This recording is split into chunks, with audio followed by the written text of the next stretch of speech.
লিবাস আরবিতে কি বলে?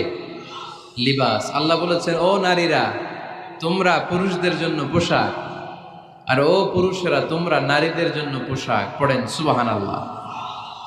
পোশাকের বেসিকলি তিনটা কাজ। কয়টা?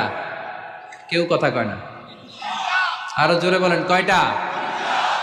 এখন আওয়াজ আসলো কোত্থেকে? আওয়াজ করে উত্তর দিবেন, চিল্লায় বলেন পোশাকের কাজ কয়টা? এভাবে শেষ পর্যন্ত খোঁচায় যেন সাউন্ড বের করা না লাগে, স্বপ্রণোদিত ভাবে উত্তর করবেন, ক্লাসের মতো হোক।